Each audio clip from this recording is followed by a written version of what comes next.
Hola chicos, muy buenos días, ¿cómo están todos? El día de hoy estamos aquí para hablar de un libro, Siglo de Caudillos, escrito por Enrique Krauss. Un libro que es muy importante para comprender de mejor manera nuestra historia. Cuenta sobre una biografía colectiva sobre los caudillos más importantes que surgieron en el siglo XIX. En este periodo histórico se desarrolló una lucha entre partidos políticos, los liberales y los conservadores, que se disputaron por varios años en el poder del país. Comenzando la historia de bronce, se cumplen los primeros 100 años de la independencia de México y se llama así porque fue una época donde se colocaron varias estatuas de bronce por todo el país. Profesor, ¿y por qué se colocaban estas estatuas? Porque don Porfirio, como se le decía en ese entonces a Porfirio Díaz, quería que se celebrara en grande el centenario. Por eso invitó a personajes importantes de varios países como Estados Unidos y Francia y mandó a construir monumentos y estatuas para conmemorar el esfuerzo de tantos años para lograr la independencia. Y también lo hizo para presumir un poco las construcciones. ¿Y cómo se encontraba el país en ese momento? ¿La sociedad cómo se sentía?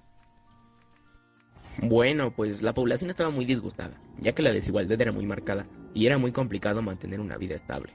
Bien, ahora retrocedamos algo en el tiempo hasta la lucha de independencia, pues hablaremos de cómo eran algunos de nuestros héroes, como Hidalgo, que se decía que era un adicto al juego, y esto hizo que tuviera muchas deudas que le costaba o simplemente no podía pagar, y además de que era algo indisciplinado. Pero me parece que esto no debe restarle importancia al trabajo que realizó junto a otros caudillos para levantar el movimiento de independencia.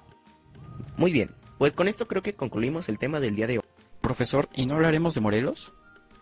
¿Te gustaría aportar algo a la clase sobre él?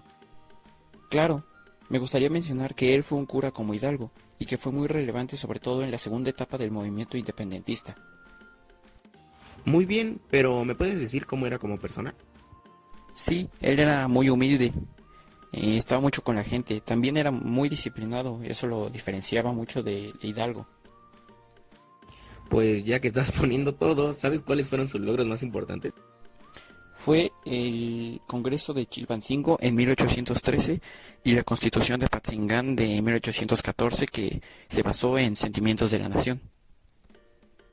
Para terminar, concluimos que este libro es una sinopsis de lo acontecido durante todo el centenario de 1810 a 1910, hablando desde el inicio de la independencia y pasando por la disputa entre liberales y conservadores, donde los liberales buscaban modernizar al país con nuevas propuestas como igualdad ante la ley, una filosofía de libertad individual, tanto política como jurídica, restando poder a la iglesia para impulsar el comercio, la educación y muchas libertades, y los conservadores seguían manteniendo una postura mucho más antigua y arcaica.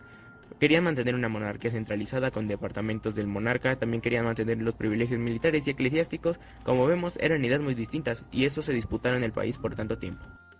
Nos llamó la atención que este libro también habla de una forma muy objetiva sobre todos los temas que aborda, el porfiriato, la independencia y todo lo que explica desde un punto de vista en el que muchas veces cuando repasamos la historia de México no prestamos atención.